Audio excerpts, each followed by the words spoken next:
విద్య ఏ రాష్ట్రానికైనా ఏం కావాలి, ఏ నేలకైనా ఏదైనా ఏం కావాలి? విద్య, వైద్యం, ఉపాధి, సాగునీరు, తాగునీరు, లా అండ్ ఆర్డర్. విద్య ఉంది. మనకి 7,300 పైచిలకు ఎయిడెడ్ స్కూల్స్ మూసేశారు. 60,000 పైగా చిన్నపిల్లలు 5 ఏళ్ల వయసు నుంచి 18 ఏళ్ల వయసు పిల్లలు చనిపోయారు. ఈ ప్రభుత్వం పట్టించుకోవాలి. అలాగే మెగా ఏదైనా చదువులు చెప్దామంటే కూర్చొని ఫీజు రీయింబర్స్మెంట్లు ఇవ్వలేదు. ఇలా ఏది తీసుకున్న విద్యకి చాలా అన్యాయం చేసింది. అందుకనే మనకి కూటమి ప్రభుత్వం రాగానే విద్యకి పెద్దపీట వేస్తాం. ఫీజు రీయింబర్స్మెంట్లు కానీ, ఉచిత విద్యలు కానీ, ప్రతి విద్యార్థికి మనకి దాదాపు 15,000 రూపాయలు ఎంతమంది బిడ్డలున్నా ఆ బిడ్డలకి అందించేలాగా మనం ఒక మేనిఫెస్టోలో పొందుపరిచాం. మీకు నిలబడతాం.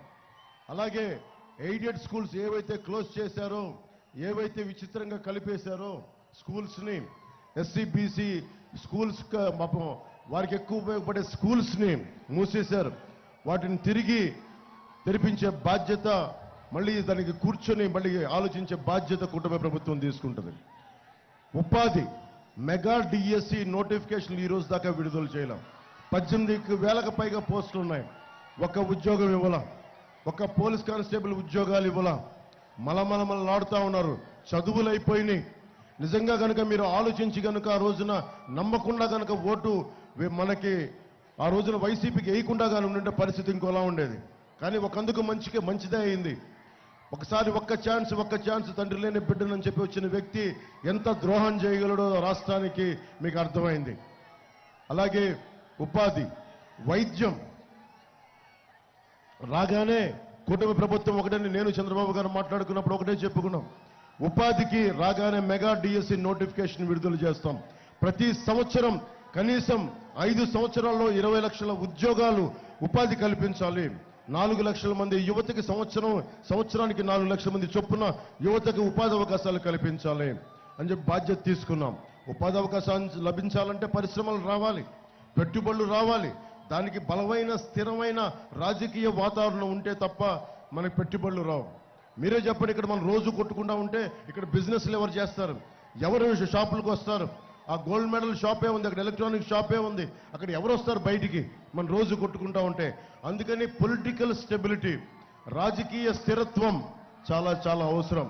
అందుకే లోక్ నాయక్ జయప్రకాష్ నారాయణ గారి స్ఫూర్తితోటి ఎమర్జెన్సీ కోసం ఆయన ఎలా అయితే పోరాటం చేశారో అన్ని పార్టీలు కలిసి రావాలి, వైసీపీ వ్యతిరేక ఓటు చీలనివ్వనని చెప్పి ఇప్పటం గ్రామంలో 2021 మార్చి 14న చెప్తే ఆ మాటకి పర్యవసానం, ఆ మాటకి జవాబే ఈ రోజున మీ ముందుకు వచ్చి అందరం భారతీయ జనతా పార్టీ, తెలుగుదేశం, జనసేన అన్ని కలిపి వచ్చినాయి.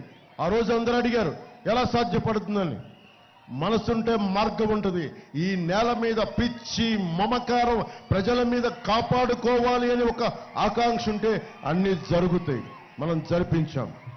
అలాగే సాగునీరు, మనకి సాగునీరు ఇందాక వస్తూ ఉంటే దారిలో కాలువల్లో అసలు మొత్తం నానా చెత్తారం పడిపోయింది.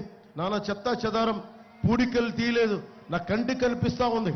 అలాగే మనకి రేపల నియోజకవర్గ పరిధిలో 1,50,000 ఎకరాల్లో వరి సాగు చేస్తున్నా 3 ఏళ్లుగా కాలువలకు మరమ్మతులు లేవు, పూడికలు లేవు అని చూస్తూ ఉంటే నా కళ్ళ ముందే కనిపిస్తూ ఉంది.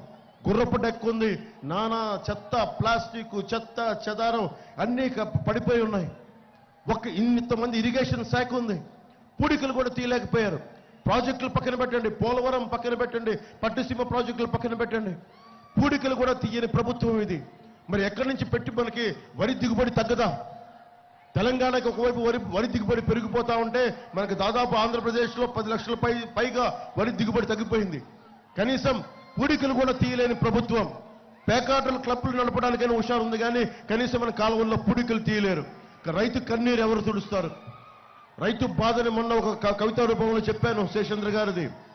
భూములు ఎందుకు దున్నుతున్నానో తెలియదు, డ్యాములు ఎందుకు కడుతున్నానో తెలియదు, నా బతుకొక సున్నా కానీ నడుస్తున్నాను. ఎంత బాధాకరం. 3,000 మంది కౌలు రైతులు చనిపోయారు. 3,000 కౌలు రైతులు చనిపోతే నాకు బాధ కలిగి ఏ విధంగా సహాయం చేయాలంటే ఒక పేపర్ స్టేట్మెంట్, పొలిటికల్ స్టేట్మెంట్ ఇస్తే సరిపోదు. నా వంతు నేను ఏదైనా చేయగలనా అని చెప్పి పార్టీ తరపు నుంచి, నా తరపు నుంచి ఒక్కొక్క రైతుకి 1,00,000 రూపాయలు చొప్పున అందరికి ఇచ్చుకుంటూ వెళ్ళాం మేము. నిజంగా ఒక ఎకరం రైతు